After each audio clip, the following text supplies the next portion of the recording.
Hello team and welcome back to the 2022 Process Programming CrossFit Open Throwdown. My name is Ed Haynes. Joining me in the studio today is Ant Haynes. Ant, welcome. Thank you very much. And we just took on 22.1. We have here in front of us the video of us going head to head along with Isabel Wolf.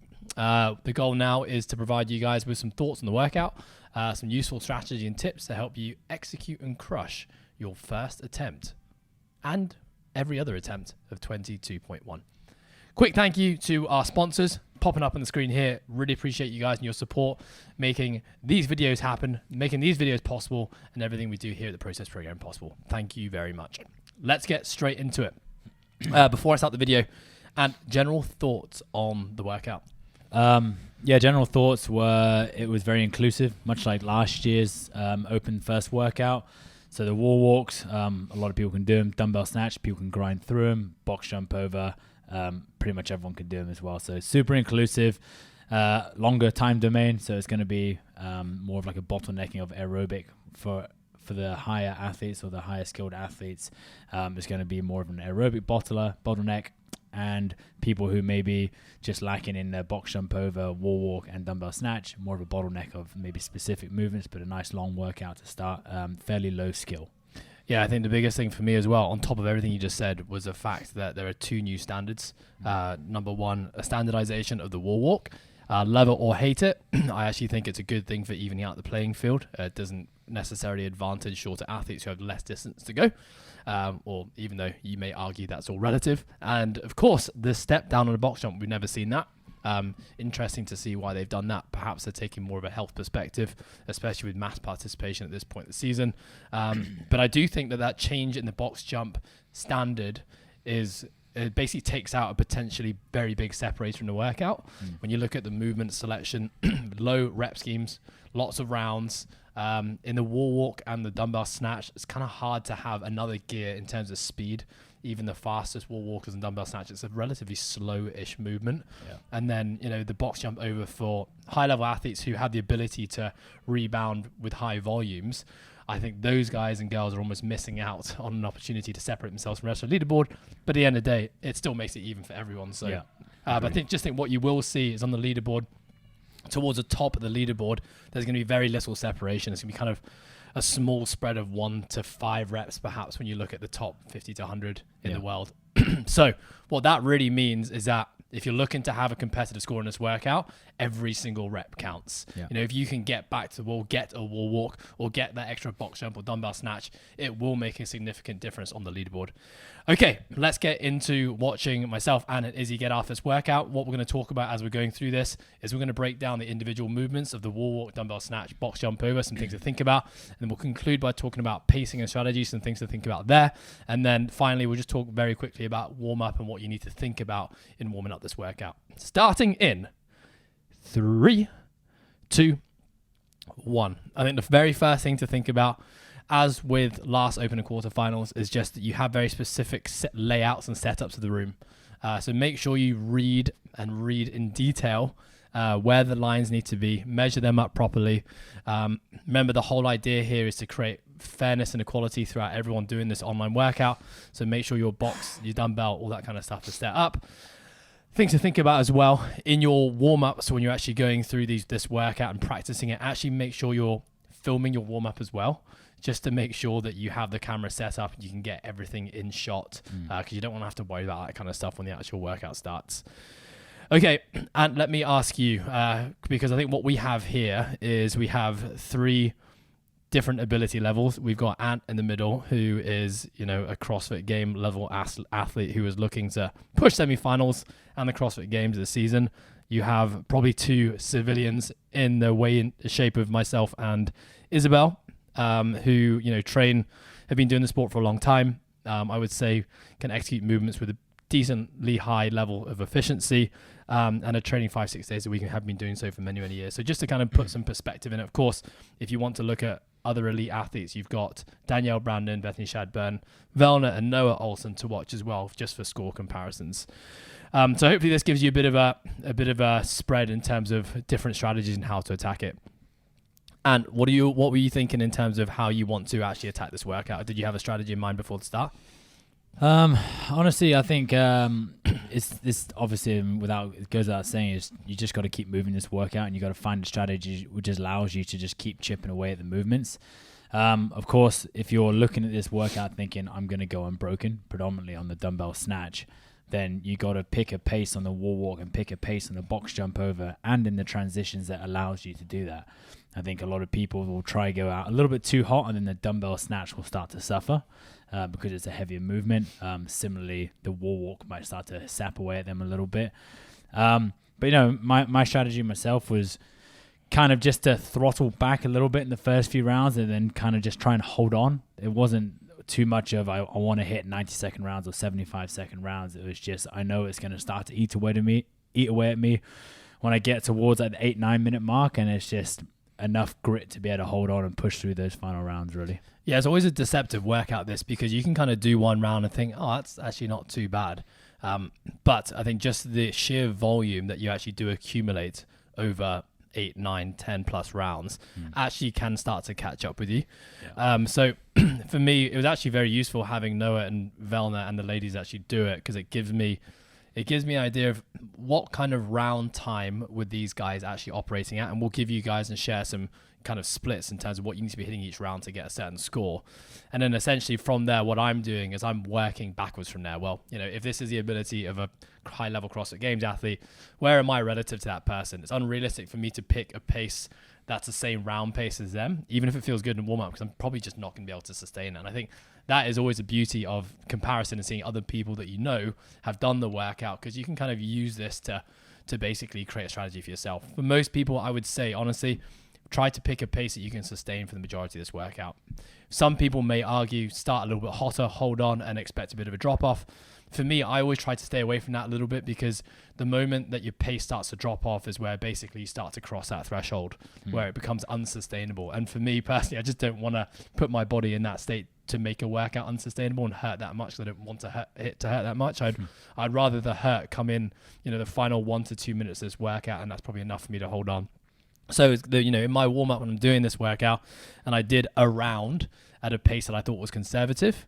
I did another round at a pace I thought would be something I could hold, and I had to then just project, can I potentially, if I'm doing this at a 127, 130 per round pace, can I hold that for 9 to 10 rounds was really the question I was asking myself. Anything to add on that? No, not really. Of course, on top of that as well, even if you do have a conservative pace, it's still going to get incrementally harder every single round that you do as well. So yeah, it's just something to be aware of. Like, you can't just sit there and watch the clock when it's an open attempt. Yeah. You're going to have to at some point maybe leave a strategy. And, for you, if it's the last 2 minutes, you just throw the strategy to the side and you just got to get your head down and start moving a bit faster than you would before.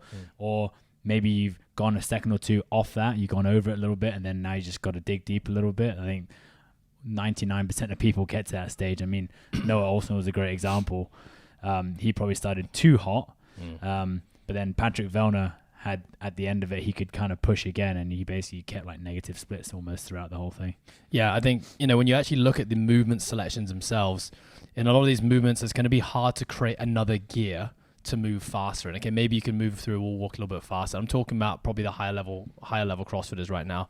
But transition times is definitely, the way that the time you spend between movements can something that you can sneakily lose a lot of time in a workout, but also gain a lot of time. In terms of the actual movements themselves, there's not a whole bunch of interference, I think, from the three movements. So, I would call this a complementary style movement selection. Yes, I think the dumbbell snatch and a box jump over can be quite a nasty couplet because of the flexion of the spine, the hinging. But personally, for me, I liked the fact that they're small rep schemes, because there weren't enough reps to really challenge muscle endurance in any of the sets, which meant, personally, for me, this became actually much more of a cardiorespiratory workout. That actually became probably the biggest limiter. Towards the end, I was definitely starting to feel my shoulders and my chest and my triceps in my last wall walk. But other than that, it was just basically trying to control my breathing. Did you feel anything different, Ant? No, about the same. Maybe a little bit of build up in the lower back, just from catching the bottom of a squat on the box jump overs, and then obviously having gone in straight from the the dumbbell snatch, but otherwise, there wasn't much local muscular fatigue that way. It was more just breathing and, like you said, CV. So I think the thing you have to think about when designing your own strategy is like, you got to look at these individual movements and look at the rep schemes and understand for you, if you're accumulating 6, 7, 8, 9, 10 rounds, what is that kind of volume? Have you played around with that kind of volume in a workout before? How have you gone? Has it been manageable? Because for some people, 3 wall walks actually might become a limiter where you need to actually take your time between reps, break it up to make sure we're never failing and we're never dropping off our ability to perform 3 reps at the same pace. Maybe 12 dumbbell snatches at that weight is actually going to be challenging for some people, in which case perhaps extending your rest after the walk before you pick up dumbbell, or maybe even breaking up your dumbbell snatches into something that you can sustain for 15 minutes. That's the key. And I think with the box jumps, you look at all of us here, the step down is going to take out the speed of the movement. But again, this cadence that, perhaps I'm holding here, even for me, I felt was probably couldn't take it a whole bunch faster. And when you look at Ant's cadence, you were definitely getting ahead of me and your transitions a little bit faster. Box jump cadence ever so slightly faster as well, and definitely your wall walk cadence. So, the separator between Ant and myself, and I would say there's a very large gulf in fitness abilities there, was made in just small micro increments over the 10 rounds. Was essentially what allowed you to get ahead. Let's quickly talk about each of the movements now. We'll talk about the wall walk. I would say when I look at Ant's wall walks movement here, definitely more efficient than me. He's getting to the line and back in a lot less steps. So, this is obviously something you just have to practice throughout the year. Here at Process Program, we've done a ton of wall walk workouts. So, you just basically want to default back to what feels most comfortable.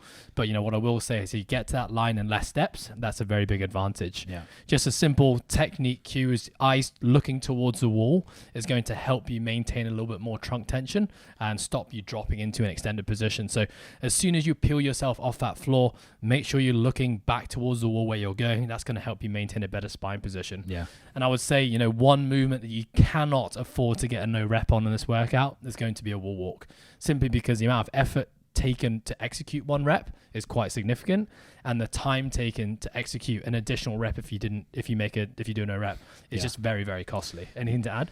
Yeah, I think with the wall walk is much the same as like a 25-foot walking lunge, where you can basically in your warm up you figure out exactly how many steps the bare minimum is for you.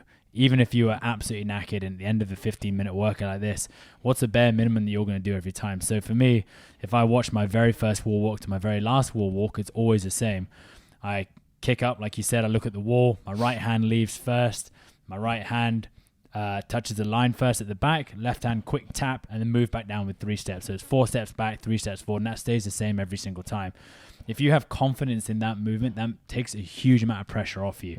If you're having to slide back and, the first round took you 4 steps and suddenly in round 5, you're taking 6, 7 steps to the wall, that's just going to build up and add up over time. So knowing exactly how to do the wall walk yourself, doesn't matter what other people do, but as long as you're confident in your own ability and technique to do it, then that's going to pay off massively. I do agree with what you said. Make sure you stack yourself and look at the wall before you worry about anything else. I see people try and push themselves back towards the wall, which just is way, way harder. It's like half a strict handstand push-up every single time. So these are the kind of things that you guys need to dial in your warm-up before you start adding any fatigue. Break down each of these 3 movements in an isolated, low fatigue-based setting. Film yourself, critique it. Once you feel like you're happy with your technique, then we can start to mix it together into our warm-ups. Very last thing, it was obviously the change in the movement standard. How this is going to affect you. If I think about for men, I think if you are shorter than about 5'8", this standard is probably going to work against you. It's going to mean you've got slightly further to reach towards. For men over 5'9", I would say this is going to be 5'9" is roughly, I think there's no change to standard. If you are taller than 5'9", then actually this might work to your advantage in the sense that you don't have to get out quite as far. For ladies, we're probably looking at about 5'5". I would say this starts to work against you, and then anything above that, it's actually advantageous. Let's talk about a dumbbell snatch. 12 repetitions per round. If you're looking at 8, 9, 10 rounds, we're still accumulating a fairly high number of dumbbell snatches, but relative to past open workouts, not as high. Yeah. The thing personally for me is I didn't feel a lower back limiter like I have felt with high rep dumbbell snatches in the past. Actually, probably just a little bit in the shoulders, but to be honest, it was just more cardiorespiratory again for me. Anything for you, Ant? No, not really. I think I think everyone's had enough exposure and practice to an overhead changeover. If you haven't practiced that, then obviously your only other option is really on the floor. But again, I think everyone's had enough practice, and I think the overhead changeover is just a normality or almost expected amongst people, no matter what weight you're using. So just being really efficient with that.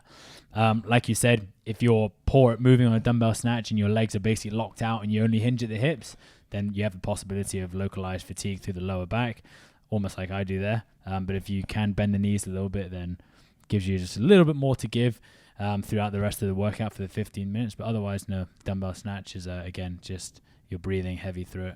Yeah, something you'll see, I think all three of us do here. Again, the difference in our overall scores was really down to the cadence of movement in each of the movements.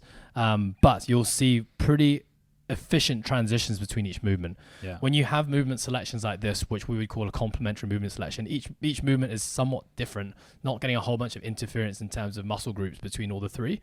Because you're kind of hitting a fresh set of muscles every time you get into a new movement, get into your first rep as quick as you can, and then find your steady pace or your braking strategy, and then just keep on chipping away through that. Yeah. It doesn't really serve us to be working really, really fast, taking a break, working really, really fast, because we end up really having these big peaks and troughs in our heart rate, which means we're going to end up tipping over the line a lot sooner than we would if we were just to keep it sustainable. Yeah, true.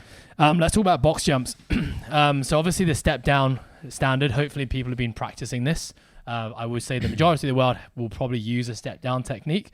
But for those who maybe have spent most of their time doing rebounded box jumps, just dial this in. Yeah. I think a key, if you look at pretty much everyone who did the workout as a demonstration, are implementing a very similar standard to what myself and Ant are doing here, which is essentially jumping up the leg furthest away from you, trying to get as close to the edge of the box as possible, which allows you to then just step down. You'll see both of us are actually jumping at an angle, so we're kind of landing at like a 45 to 90 degree, which makes the turn easier. If you were to jump up facing the box, there's just a lot more turning that has to take place, and that's just time gone and maybe actually potential dizziness. Something to think about for the female box is that the female box, whilst of course it's shorter, it's a wider box. So if you want to implement this same technique, what you'll see Izzy doing her box jumps is she actually jumps towards the front of the box, has to take a pretty big step and then step down. So ladies, if you want to implement this technique, you're gonna have to think about jumping a little bit further to get that far leg close to the end of the box so you can step down straight away. Yeah, for sure. On that as well, just staying low if you can. Obviously, if you actually compare yourself to myself, I'm just a little bit lower in the squat, which probably just helps again for transition time on each rep, the cadence of each rep, whereas your knee doesn't let you bend much past parallel. So, that actually does make a big difference, and it adds up. I think one thing to bear in mind as well, I almost did it quite a few times, is on the 15th rep, I almost bounced over the top of it. And that would have been a no rep because there's no step down in that. So just one thing to look out there for sure. Yeah. But otherwise, it's just about staying at the box and just being diligent with it. I think us here is a worse example. I think the one of Noah Olsen and Patrick Vellner going head to head. Noah Olsen started stepping away from the box and really started losing a lot of time. Vellner was basically doing 1 rep to Noah's 2. 2 reps to Noah's 1. And that made a huge difference come the end of the workout, the 15-minute mark. Yeah. So that basically concludes the workout. Now we've just finished up there. Let's quickly talk about pacing and strategy. So a few things to think about here. And this is always a beauty of having our pros go and do this workout, because we've got some analysts out there who are assessing and breaking down their workouts. I'm going to give a shout out to Prepared Programming, because this is where we took this from. So I always want to give credit to the people who are putting good info out there. They put a really good breakdown of Vellner and Olsen's, basically their round splits, and also gave a really good depiction of if you want to get a certain number of rounds, here's what each round needs to average out at. So let's quickly talk about that. If you're aiming for, and we'll start with, let's say 6 rounds. If you're aiming for 6 rounds in this workout, you need to be hitting 2 minutes 30 per round. 7 rounds, 2 minutes 9 per round. 8 rounds, 1 minute 53, 9 rounds, 140, 10 rounds, 130, 11 rounds, 121, 12 rounds, 1 minute 15 per round. When we actually look at Vellner and Olsen, we look at the consistency in the two. Vellner was a lot more consistent. He had a lot less drop off between his fastest round and the slowest round. So he actually just started a little bit slower than Olsen, basically lost the lead for pretty much 3/4 of the workout. But because he was sustainable, he stayed away from essentially the red line a lot longer. He was able to just sustain. So basically, as soon as Olsen's pace dropped off, that's where Vellner, who held the same pace, was able to cruise past. And I think it's super important in long 15, 20-minute workouts like this. It's never won in the first half of the workout. So you just got to kind of have that mindset coming into your strategy here. And anything to add before I continue there, Ant? No, I think as well, when you just look at body language and the actual technique of what they were doing, Noah Olsen was chopping and changing and trying to find ways to save himself, because you could see on his face he was in the pain cave. His body language just looked totally different to Vellner, who looked stoic throughout, the same from the start to finish. And his technique didn't change at all. Noah Olsen's step downs changed. Suddenly he was further away from the box. Suddenly he was hands on knees. He was taking longer on the floor as well. So yeah, like you said, it's not won in the first half. Yeah, so I think, you got to take that information, maybe you can have and project a potential finishing score for yourself based upon watching people around you go, watching the pros go, hopefully watching us go as well. And in your warm-up, there's a really unique opportunity for you to actually try to do a round at that pace and see how it feels. Then you have to ask yourself the question, is that sustainable? Can I hold that for 15 rounds? If yes, I would actually advise, rather than going faster, I would say start there. And as you're getting through the workout, maybe at the halfway mark, if you're feeling like it's comfortable, I would rather you pick up the pace there. I think most people do the other option, which is, that feels too easy, let me start fast. And then what ends up happening is that we reach that drop-off point a lot faster. And kind of what happened to Noah Olsen, we just start getting sloppy, we start breaking down, and then we start losing valuable time. Expect perhaps a bit of attrition, but we really don't want that attrition per round to be any more than kind of 5 to 10 seconds, I would say. Yeah. If you're getting beyond that, you've just gone a little bit too hot, a little bit too fast.